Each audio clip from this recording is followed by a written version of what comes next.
मान लो आपके ये 2 वोल्टेज नहीं बने, ठीक है, तो हमने आईसी चेंज करी, फिर भी अगर वोल्टेज नहीं बने तो सबसे पहले तो आईसी बदलेंगे ना।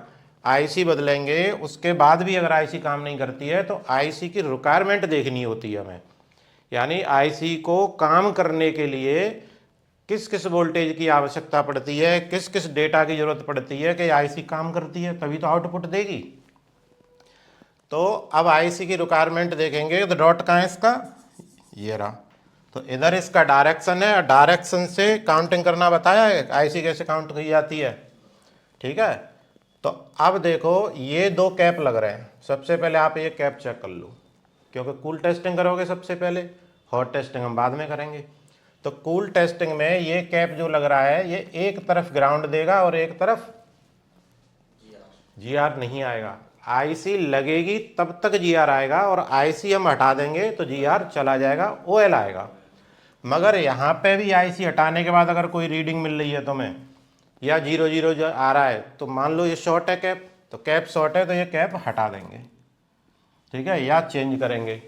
मतलब रिमूव तो आप कर ही नहीं सकते हो ऐसे कैप जो एक तरफ आईसी की एक बॉल से लग रहे हैं ग्राउंड के साथ, उन्हें आप अगर हटाओगे तो आईसी काम ही नहीं करेगी, ठीक है। इसलिए बहुत इंपॉर्टेंट कैप हैं, ये लगाने होते हैं। एक ये फ्लाई कैप ये लग रहा है, देखो एक बॉल से दूसरी बॉल पे लग रहा है, ठीक है। इसको भी कैसे चेक करेंगे, आईसी हटाएंगे, हटाने के बाद दोनों बॉलों पे प्रॉपर मीटर के प्रोब लगाएंगे और फिर चेक करेंगे। अगर ओएल आता है तो ये ओके है, शॉर्ट बोलता है तो ये भी लीकेज में है या शॉर्ट है। तो कैप चेक हो गई। उसके बाद अब देख लो कि चार्जिंग आईसी से आपको ये 3.7 से लेके 4.2 तक वोल्टेज मिलेंगे।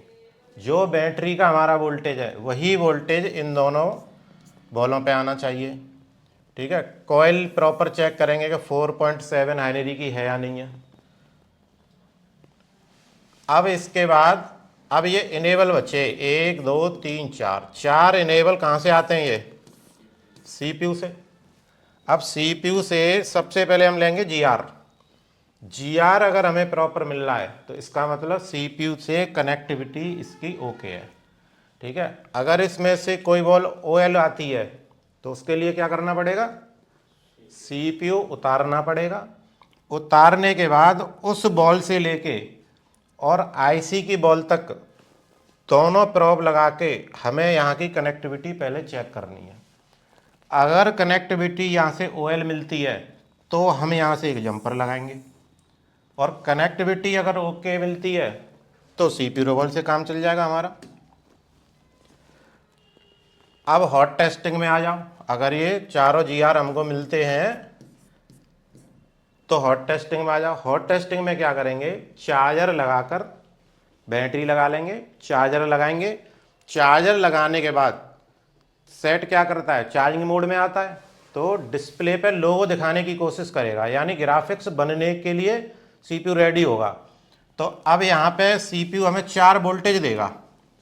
ये 4 वोल्टेज हमें यहाँ मिलने चाहिए, यानी 1.8 1.8 1.8 1.8 1.8, इन चारों पे 1.8 वोल्टेज आना चाहिए।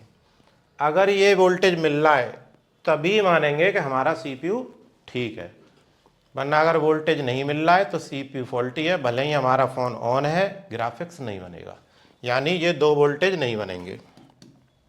अगर ये 2 वोल्टेज मिल जाते हैं तब जाके सीपीयू से और जो मीपी की लाइनें जाती थी डिस्प्ले कनेक्टर पर, जाती हैं मीपी की 10-11 लाइनें जाती हैं, तब जाके हम उनकी तरफ ध्यान देंगे, क्योंकि अभी तो हमारा वोल्टेज ही नहीं बनना है। वोल्टेज नहीं बनना है तो फिर मीपी और बाकी की तो ज़रूरत ही नहीं है हमें चेक करने की।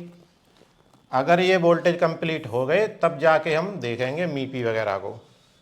तो अब ये आई आईसी समझ में, इसका काम इतना है।